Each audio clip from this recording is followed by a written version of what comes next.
Brought to you by Penguin.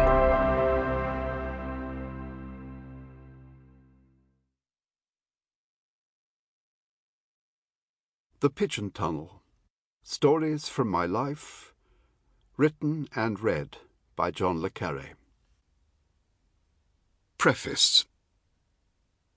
There is scarcely a book of mine that didn't have The Pigeon Tunnel at some time or another as its working title.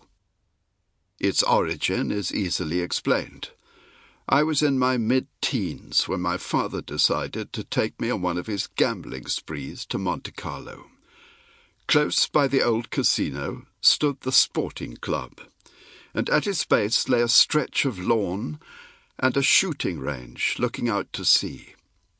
Under the lawn ran small parallel tunnels that emerged in a row at the sea's edge.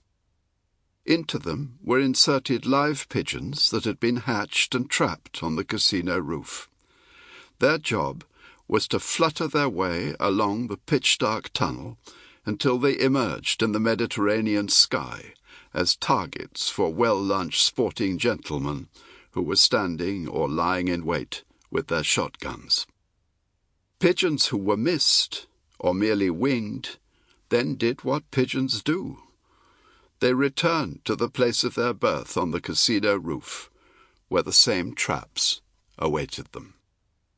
Quite why this image has haunted me for so long is something that you perhaps are better able to judge than I am. Introduction. I sit at my desk in the basement of the little Swiss chalet that I built with the profits from The Spy Who Came In From the Cold, in a mountain village 90 minutes by train from Bern, the city to which at the age of 16 I had fled from my English public school, and where I had enrolled at Bern University. At weekends, a great bunch of us students, boys and girls, mostly Bernese, would flood up here to bunk down in mountain huts and ski our hearts out. So far as I ever knew, we were the soul of probity. Boys one side, girls the other, never the twain shall meet. Or if they did, I was never one of them. The chalet sits above the village. Through my window, if I take a steep look upwards, I can glimpse the peaks of the Eiger, Mönch, and Jungfrau, and most beautiful of all, the Silberhorn and the Kleines Silberhorn, half a step below it, two sweetly pointed cones of ice that periodically succumb to drabness in the warm south wind called the Föhn, only to reappear days later in their bridal glory. Among our patron saints, we have the ubiquitous composer Mendelssohn, follow the arrows for the Mendelssohn Walk, the poet Goethe, though he seems to have made it only as far as the waterfalls of the Lauterbrunnen Tal, and the poet Byron, who made it as far as the Wengen Alp, and hated it, protesting that the sight of our storm-ravaged forests reminded me of myself and my family.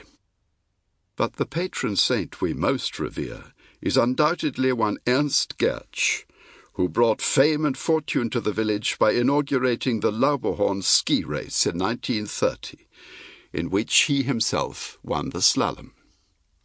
I was once mad enough to take part in it, and by a combination of incompetence and naked fear came the predictable cropper.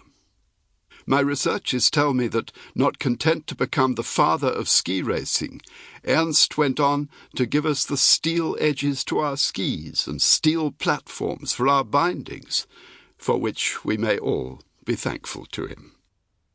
The month is May, so we get a whole year's weather in 1 week.